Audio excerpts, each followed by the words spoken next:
de amor que trouxer vontade para viver mais. Hoje, tentando ver, fazer aí um apanhado da unidade 9 até a 16, eu vou tentar colocar nesse nosso bate-papo tudo que é importante para a vida profissional de vocês. A prova, ela é uma etapa do curso. A prova é um detalhe, é um sistema, né, da nossa educação, do nosso país, enfim, existe legislação para isso. Resumindo, a prova é uma etapa, mas não é o principal. Todos vocês vieram, né, fizeram matrícula, enfim, entraram no curso. Eu entendo que o interesse de vocês é aprendizado. Então, fica registrado que eu não vou ficar aqui correndo loucamente, assim como eu não faria em sala de aula, correndo loucamente para enfiar um monte de conteúdo para vocês, muito menos passar resposta de prova, tá? O que eu recomendo para todos vocês que forem estudar para P2? Primeiro que já era para estar estudando desde sempre, né? As unidades eram para ter sido feitas, tem vídeo. Então, assim, o mais legal dessa disciplina é que não é só essa aula, né? Vocês têm vídeo aula de cada unidade que eu me esforcei ao máximo para destrinchar, dar exemplo prático, enfim, uma série de coisas. Então, acessa o nosso terminal web, o AVA, na verdade, né? Acessa o AVA, vejam os vídeos, quem não viu, se já viu, a prova vai ser tranquilo. Vocês têm a apostila, que teoricamente também já era para ter lido, né? E esse momento é o momento de tirar dúvida. Então, o que eu faço? Qual era a intenção? Você vir com o seu caderninho, né? E com o seu caderninho você fala assim, olha, professora, na unidade 12, eu não entendi tal ponto. E aí eu vou explicar melhor aquele ponto. Se entendeu tudo que estudou lá da plataforma, perfeito, sem problemas nenhum. A gente vai focar, então, no aprendizado que vocês vão utilizar para a vida profissional. Então, é isso que eu quero trazer para vocês. Aprendizados para a vida profissional. E é isso que eu gostaria que vocês focassem, tudo bem? Então, fica aí, vamos fazer o seguinte, a gente vai ter a manhã toda juntos. Então, vocês podem pegar essas dúvidas, já deixa separadinho. Eu separo ali, por exemplo, a segundo encontro, depois desse, e depois o último, e vocês tiram todas as dúvidas. E como eu disse, pode me interromper em qualquer momento para perguntar, para falar, fazer uma colocação, dar um exemplo. Vai ser ótimo ter a participação de vocês, porque deixa a aula mais animada. O pessoal está chegando e a gente já vai começar para ganhar tempo. Deixa eu só conectar aqui. Então, vamos lá. Senão ficar muito cansativo. Saudade de vocês, muita saudade de vocês. Espero que todos vocês estejam bem, de saúde, mentalmente, né? No meio dessa loucura. E tenho acompanhado alguns um pouquinho mais de perto, por N motivos. Outros eu gostaria de acompanhar mais, mas por conta do tempo aí, né? Essa loucura que a gente vive, às vezes eu não consigo. Perfeito. Vou compartilhar com vocês o conteúdo. Eu vou colocar lá no Google Sala de Aula os slides. Opa!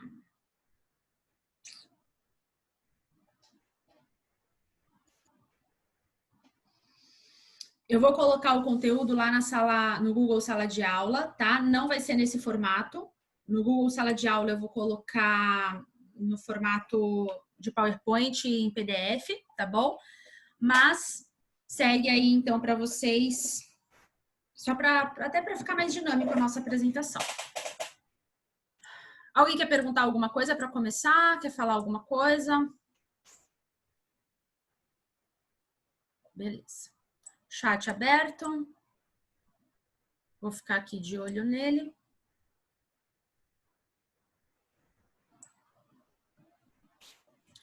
E vamos lá.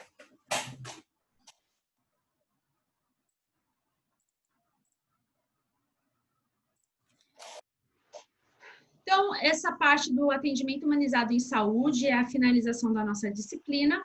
E eu quero comentar com vocês alguns pontos bem importantes sobre a humanização. Toda vez que tiver essa estrelinha bonitinha, é algum ponto que eu achei tudo é importante, mas são alguns pontos que eu peguei né, como pontos chaves da nossa disciplina. Então, para começar a matéria, eu começo com 2 pontos chaves, que tem a ver lá com a unidade 9, né? Sempre a partir do 9, nesse segundo encontro. O atendimento humanizado deve ser praticado pelos seguintes profissionais, desde o profissional que recebe o usuário no serviço ao profissional que faz consulta e ou procedimento. Não sei se vocês lembram quando eu falei de acolhimento, quando eu falei de recepção, de que quem deve ser, né, o profissional a desenvolver o acolhimento. E lá no segundo módulo, quando eu conversei sobre saúde do adulto e do idoso, que eu falei sobre exame físico, desde lá eu já vinha falando para vocês. Quem faz o acolhimento não é o técnico de enfermagem que fica na salinha chamada acolhimento. Quem recebe o profissional, quem pratica o atendimento humanizado, quem tem que dar atenção, escutar o paciente, não é só o profissional da área da saúde, não é só o técnico responsável. Os outros técnicos, não. Os outros técnicos não têm que praticar humanização, não têm que praticar o acolhimento. Não, isso é errado.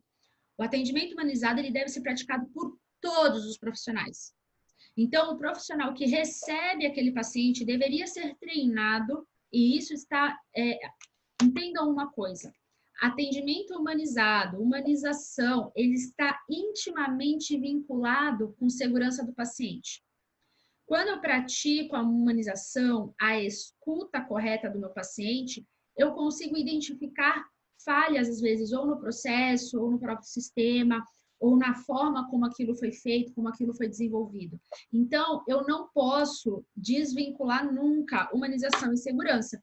Uma pessoa que é desumanizada, consequentemente, ela abre mão, ela deixa de observar pontos importantes da segurança.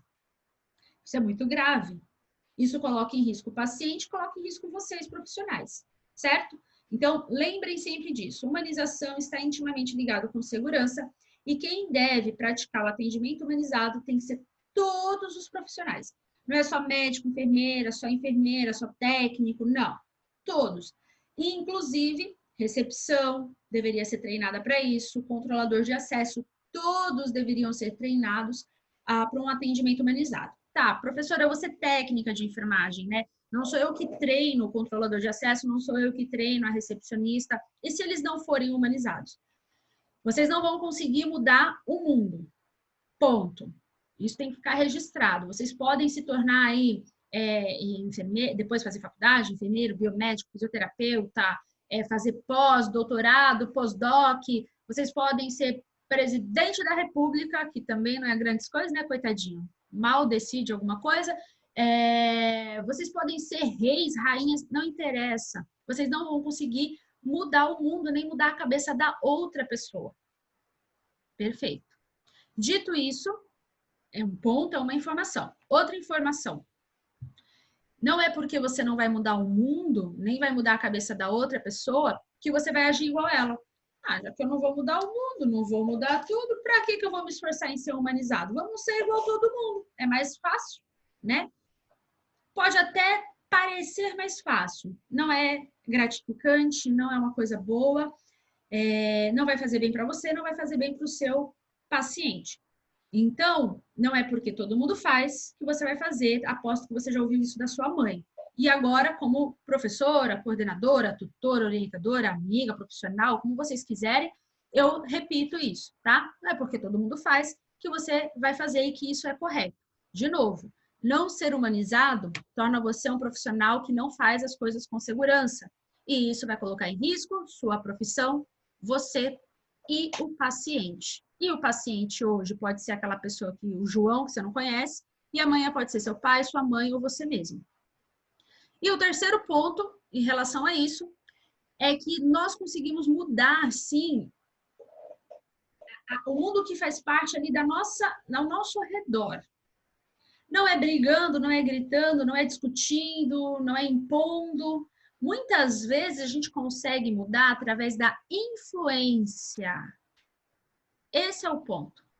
Então, ser uma pessoa humanizada, trabalhar com segurança, pode influenciar os seus colegas. Também pode suscitar inveja, ciúmes, perseguição.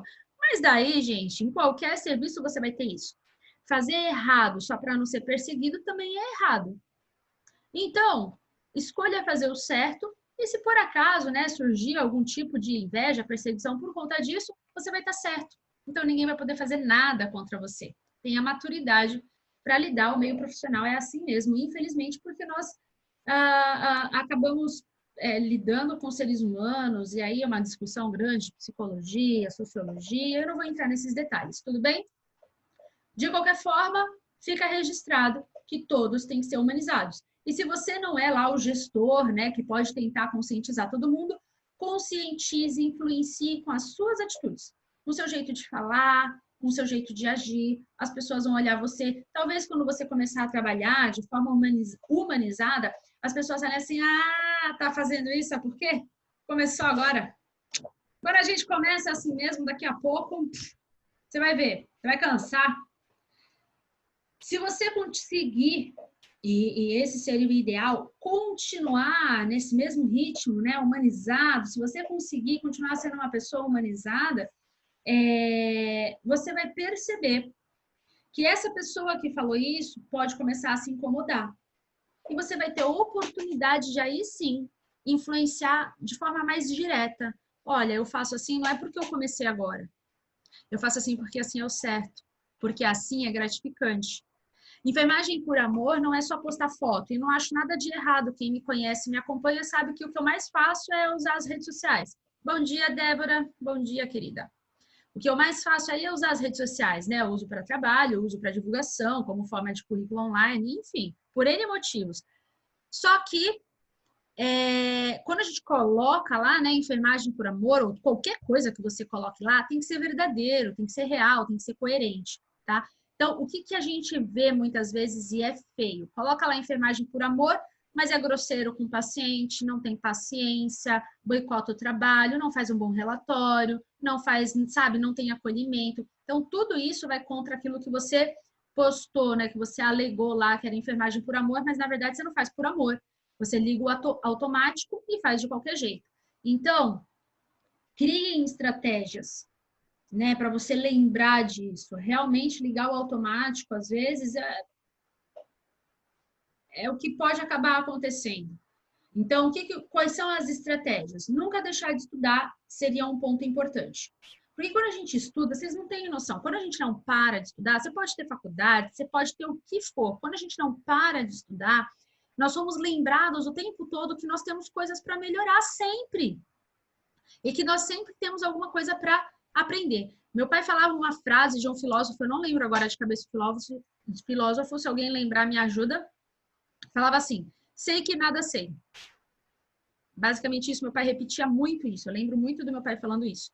Então, assim, ele nunca parava de estudar. Eu aprendi muito isso com ele. Ler, pesquisar, ver pontos divergentes, né? Isso fala isso. E quem fala ao contrário fala por quê, né? Agora, também você não pode ser um crítico por ser crítico. Sabe aquele revolucionário sem causa? Tudo é motivo de revolução, tudo é motivo de... Não, né? Tem que ter um porquê também, né? Eu estava vendo esses dias, muito interessante, vou contar isso, a gente já volta já, mas achei muito, muito interessante, mas ao mesmo tempo fiquei com vergonha alheia. Estava vendo sobre... Eu não gosto de assistir jornal, tá, de TV, porque eu acho que é muito tendencioso, enfim, eles falam muita besteira. Mas de vez em quando eu passo nos canais, dou uma passada, assim, para ver o que está rolando, né? O que eles estão falando, mas coisa de, no máximo, tô passando um café, tô lavando uma louça, eu coloco lá para ver o nível da situação. E aí, estava falando sobre a vacina, que vai começar a ser testada aqui no Brasil, Rio de Janeiro e São Paulo. Poxa vida, a vacina do coronavírus, né? A vacina de Oxford. E eu já tinha lido a respeito, estava torcendo para chegar aqui. E aí eles fizeram o quê? Os jornalistas lá, o canal dessa... lá, eles colocaram a pesquisadora que está trabalhando diretamente com a vacina de Oxford, que é uma Lili, um nome chinês lá que eu não lembro, chinês, japonês, não sei, e colocaram um outro cara, tá? Não importa, né? Um outro cara. Temos aqui 2 pontos de vista, vamos conversar. A pesquisadora que está participando dos testes da vacina, ela explicou em que ponto estava, qual era a intenção, começou a passar, né? Beleza, passou o ponto de vista da pesquisadora, falou em que ponto estava, para que nível estava indo dos testes, e a torcida é que isso seja feito logo, que dê resultado positivo, para que a gente tenha acesso. Uma vez que o Brasil participa dessa pesquisa diretamente dos testes, nós vamos ter acesso antes de outros países, porque nós estamos contribuindo com os testes, resumindo a história. E aí depois eles passaram a palavra para outra pessoa, para o outro cara. E aí o cara falou assim, eu acho errado, porque vocês pesquisaram pouco, vocês já estão fazendo teste em humano, e aí ele começou a falar um monte de coisa contra a vacina e não sei o quê. E ele começou a atacar a pesquisadora que está participando dos testes da vacina de Oxford. E aí eu achei interessante que a jornalista falou assim, tá bom, fulano, a gente entendeu o seu ponto de vista. E o que você está fazendo para ajudar ou para desenvolver outra vacina? Que tipo de pesquisa você está desenvolvendo, né? Para você falar assim, mais ou menos isso que a jornalista, de uma forma muito sutil, perguntou. E você faz o quê? Já que você está atacando quem está tentando achar uma vacina. Ele se enrolou todo, começou a falar um monte de bobagem. E resumindo a história, ele fez um monte de crítica a um monte de coisa, a um monte de pessoa, indústria farmacêutica, virou uma bagunça. Os jornalistas cortaram ele, perguntaram de novo. Olha, a gente está perguntando, não é isso que a gente está falando, a gente está perguntando o que você está fazendo. Aí ele colocou a culpa no investimento financeiro, não respondeu a pergunta da jornalista, a que está desenvolvendo as pesquisas, os testes, né, da vacina de Oxford, ficou com aquela cara, tipo, paciência, alguma coisa eu estou fazendo. Estão entendendo? Crítica por crítica não adianta. Para você criticar, você tem que fazer alguma coisa e você tem que também dar um retorno. Então, o que esse exemplo tem a ver aqui com a nossa situação? Quando vocês estiverem lá trabalhando e verem alguma coisa errada, a crítica por crítica não funciona, brigar por brigar não funciona. Faça o correto você. Faça o que tem que ser feito você. E quando alguém criticar que você está fazendo certo, você fala, eu só estou fazendo aquilo que é correto. E se você aprendeu alguma coisa aqui na nossa matéria, você vai saber, você vai falar assim, olha, eu não estou fazendo porque é bonitinho. Não é só porque eu gosto da profissão. É uma política nacional de humanização, PNH, que foi desenvolvida a partir do momento que o SUS foi instituído. O SUS foi instituído depois que a Constituição foi estabelecida, em 88. Porém,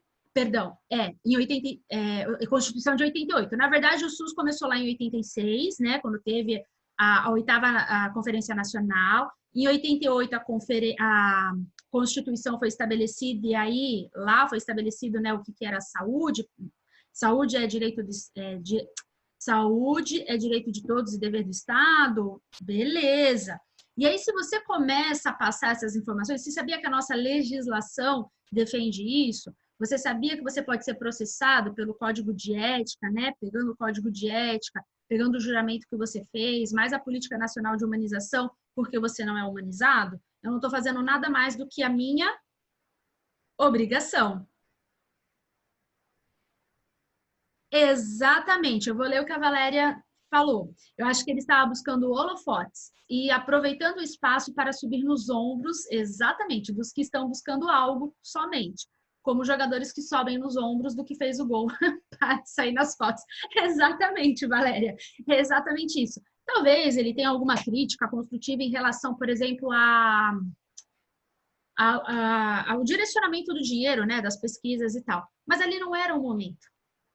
Ele poderia chamar a atenção de outras formas. Existem técnicas para isso. E quando você é um pesquisador e tem a oportunidade de falar para uma grande emissora, por exemplo, né, um grande canal de notícia, aquilo vai ficar eternizado. E ele ficou eternizado como uma pessoa que bateu, criticou, mas não tinha nada construtivo para oferecer também. Então, assim, é exatamente o que você falou. A pesquisadora lá, super humilde, ela pode estar errada. Ela pode estar errada, mas sinceramente, pelo que eu li, não. Eles estão seguindo direitinho e ninguém inventar, né, um negócio para matar, enfim.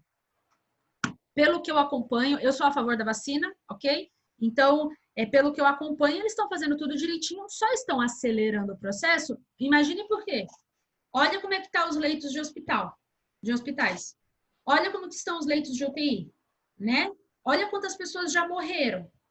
Gente, tá um caos o mundo. Então, se eles estão acelerando o processo dos testes de vacinação, precisa explicar? Não, claro que não. Tá acelerando porque tem que acelerar, senão vai morrer mais gente, etc.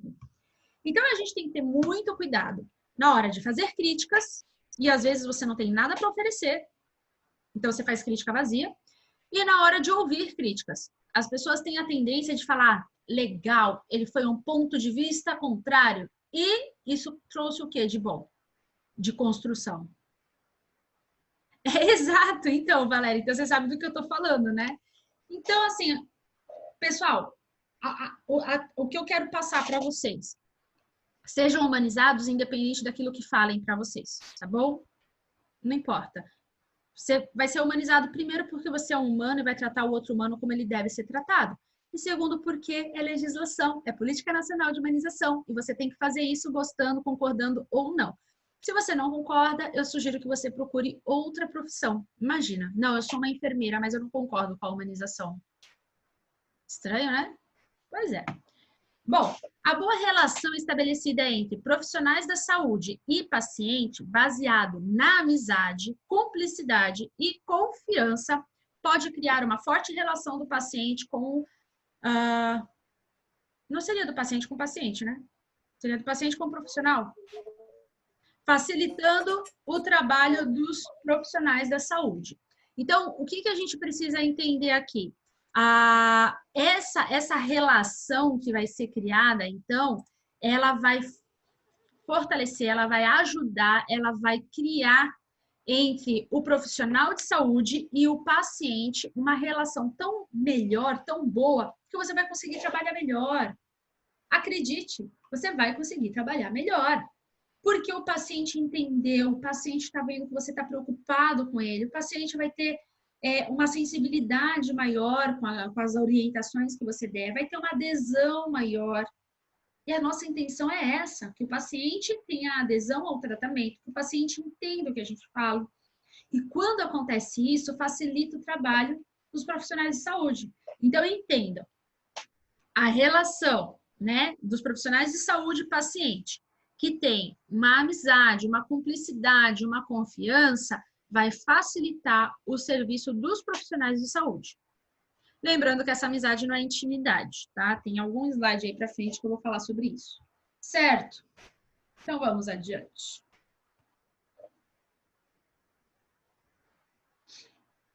Eu quero falar com vocês sobre ambiência.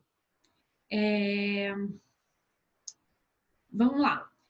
O que é ambiência? Tem lá na apostila, em algum momento eu falei sobre isso nas videoaulas e eu vou dar uma resumida aqui para vocês o que é ambiência. Ambiência não é só ambiente, né? Ambiente.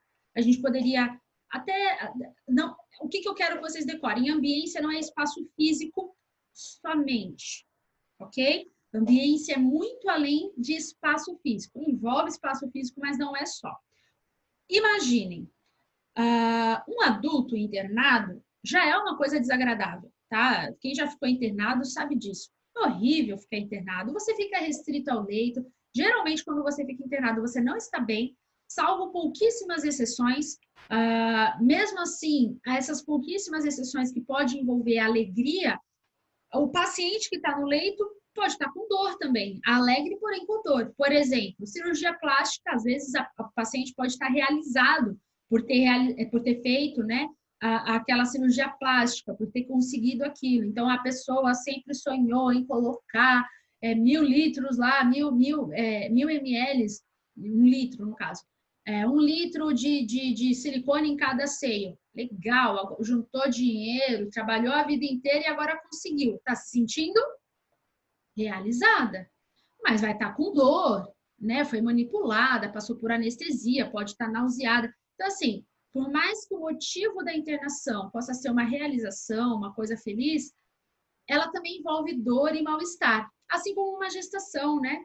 A pessoa interna, imagina, para ter um filho, feliz, principalmente se for um filho esperado, planejado. A pessoa está assim nas nuvens, mas foi aberta, seja qual for o tipo de parto, passou por uma situação, né?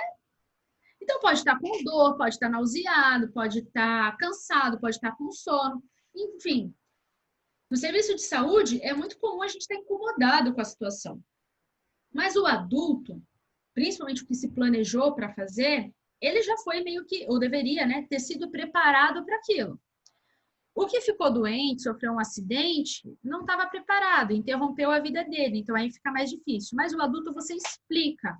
Olha, Valéria, a gente vai precisar aqui funcionar você. A gente verificou que você tem né, uma fragilidade capilar assim extrema. Então talvez eu tenha que fazer mais de um furinho. Eu trouxe aqui, ó, a minha colega, fulana de tal. Se eu não conseguir, eu vou tentar 2 vezes só. Se eu não conseguir, a colega já vai olhando os seus braços, tá bom? E aí a gente vai conversando ali com o paciente, né? Por mais que no caso aqui o exemplo, né, a Valéria esteja contrariada, com dor, chateada, preocupada com a casa dela, com as coisas dela, né, não quer mais ser furada, já está no limite. Eu conversei com ela compreendeu o que eu falei e, via de regra, como uma pessoa adulta, né, ela vai tentar colaborar, né? Às vezes vai estar chateada mesmo com a situação, mas vai tentar colaborar. Uma criança, por isso que eu coloquei a fotinho da criança. Será que é a mesma coisa? Não, né, gente? A criança, ela foi arrancada da realidade dela, a compreensão dela para o que está acontecendo é muito menor do que de um adulto. É muito mais difícil você explicar para a criança, ó, a partir de agora você vai ficar aqui 7 dias, né, restrito ao leito, tá bom? E você não vai brincar, você não vai ver seu irmãozinho, você não vai ver o cachorrinho, você não vai ver a vovó. A gente vai te furar todo, vai colocar uma máscara que vai atrapalhar a dormir, a se mexer, mas isso é importante para a sua vida. Se um adulto às vezes tem dificuldade para compreender isso ou para aceitar isso, imagina uma criança, né? Ela foi arrancada do serviço dela. Qual é o serviço dela? O trabalho de uma criança é brincar. E aí você simplesmente enjaula a criança num leito e quer que ela entenda que não pode puxar o acesso? Ah, por favor. Eu tive tanto paciente adulto que arrancava tudo, arrancava acesso, tentava puxar sonda, sonda vesical, tá? Sonda nasointeral, então, é, é incrível. Então, a criança é mais complicado. Então, a gente tem que pensar nisso, principalmente quem gosta de criança, quem vai trabalhar com criança, quem pretende fazer a neonatal, pediatria e etc., né, especialização nisso e trabalhar nisso, tem que ter essa compreensão. A criança está ali contra a sua vontade, está passando mal, ela não compreende direito o que está acontecendo, ela foi arrancada, né, do meio que geralmente é de... E outra, tem conflitos acontecendo em volta dela. É o pai e a mãe discutindo, porque um está culpando o outro. É a avó falando que não devia ter deixado sem sapato, não devia ter deixado sem camisa, vocês não cuidam direito. E aí, o que poderia ser o porto seguro da criança, muitas vezes é justamente o que causa mais instabilidade e desequilíbrio emocional. E isso vai afetar no físico.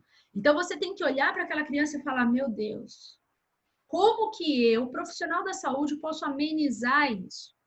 Certo? Então, imaginem toda essa situação aí para a gente continuar a nossa conversa. Então, a situação de uma criança internada, né, essa restrição toda, ela pode ser diminuída quando a gente fala desse assunto de ambiência.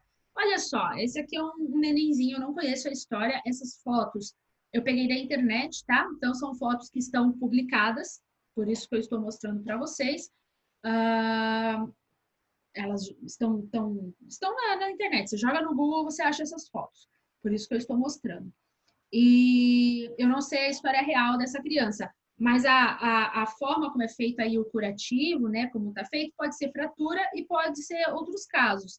Então, uma coisa que acontece, infelizmente, com mais frequência do que deveria, às vezes a mãe inexperiente, distraída, não vem a caso agora o motivo, faz a água lá, né? Coloca a água para dar banho na criança e não testa a temperatura da água. E aí pega a criança e coloca direto na banheira, na água quente. Infelizmente, isso é comum de acontecer. E aí né, prepara lá a banheira, pega a criança e já senta lá na água sem testar. E as crianças chegam com os membros inferiores, as partes íntimas, né? Tudo queimadinho, porque às vezes a água está muito quente, a pele da criança é sensível, a mãe não testou, e aí acontece isso. Humanização também é não julgar, tá? Principalmente quem não é mãe. Principalmente quem não é mãe. Então, por exemplo, eu não sou mãe. Eu não sei exatamente. Cozinha a criança, exatamente. Eu não sou mãe, eu não sei qual é a loucura de uma rotina de uma mãe. Eu escuto das minhas amigas, escuto algumas coisas, né? Ouço algumas coisas, mas é diferente de você viver, né? Então, eu não sei o que é você correr para fazer almoço, dar banho e dar atenção. Eu não sei, não sei. E às vezes, obviamente, né, gente, acho que 99,9, se não 100% das vezes é sem querer. Que mãe, em sã consciência, vai pegar uma criança e vai queimar da cintura para baixo por prazer? Ninguém faz isso, né? Então a gente tem que tomar cuidado, não pode julgar, não pode tratar mal essa mãe, você vai acolher, até porque essa mãe também está doente, né? Ela está se sentindo culpada, você vai acolher também. Vem cá, vamos ver o que a gente pode fazer, calma, a gente vai estar aqui para te ajudar. Até porque, dependendo da situação, pode ser encarado como maus tratos, então tem que tomar muito cuidado. Claro que vocês também têm que ter uma visão delicada, de certa forma crítica, para identificar maus tratos, que infelizmente existe, né? Infelizmente existe, enfim. Então, é importante vocês saberem que a criança pode estar numa situação dessa. Já passou por um trauma, óbvio, e agora está restrito. Então, como é que a gente pode fazer como profissionais da saúde para amenizar isso? Vamos usar a ambiência para isso. O que é, então, a ambiência? A ambiência não vai ser só a parte física, tá? Pintar a parede, isso faz parte da ambiência, mas a ambiência vai ser o meu tom de voz, a forma como eu olho, o que eu falo, se eu canto, se eu não canto, né? Se eu brinco, se eu não brinco. A ambiência é aquele ambiente terapêutico que eu falei para vocês, criar um ambiente terapêutico para promover saúde. Isso eu falei em saúde do adulto e do idoso. Esse ambiente terapêutico que você vai criar, né, na hora de entrar no quarto, bater na porta, pedir licença, antes de encostar no paciente, explicar o que você vai fazer, falar quem você é. Quem você é? Né? Você é o quê? Técnico, enfermeiro, fisioterapeuta? Qual é o seu nome? De onde você veio? Como é que você vai encostando em mim? Como é que você vai pegando partes do meu corpo? Então, isso tudo envolve ambiência, tá? Para mim também ter educação, mas a ambiência não pode ser só uma parede bonita. Às vezes tem lugares que tem a parede linda, coisa linda, mas o tratamento é péssimo, então não adianta nada. Tem que ser um conjunto de coisas. Parede bonita ajuda muito. Tom de voz também, luz, educação, licença, obrigado, eu sou Bárbara, tudo isso ajuda na ambiência. Então, um conjunto de fatores, ok? Quando a gente fala de ambiência, a gente pode incluir um assunto chamado brinquedoteca. Brinquedoteca, no caso de crianças, é muito bom. Eu falei para vocês que o trabalho da criança qual é? Brincar. Então, vamos brincar com essa criança. Existem alguns lugares que tem uma estrutura muito bacana, né? Bem correta. Produtos laváveis, fáceis de higienizar, e você vai colocar a criança aí, é muito mais fácil, por exemplo, você conseguir a atenção dessa criança para fazer um procedimento do que ela restrita ao leito, presa, amarrada, a mãe segurando de um lado, o pai segurando do outro, a outra técnica também, e você ali tentando fazer um procedimento. Muitas vezes a criança é distraída, fazendo aquilo que ela mais gosta de fazer e se envolvendo com outras crianças, facilita o seu trabalho, que foi o que eu acabei de falar. A humanização não vai facilitar só para o paciente, vai facilitar o seu trabalho. Então, a brinquedoteca também é um exemplo de ambiência junto com humanização.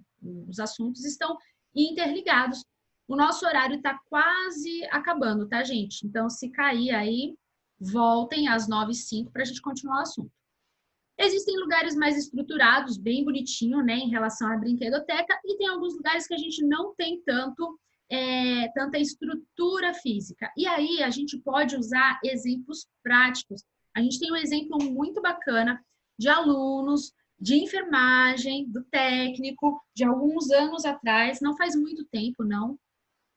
Acho que faz uns 2 anos, talvez.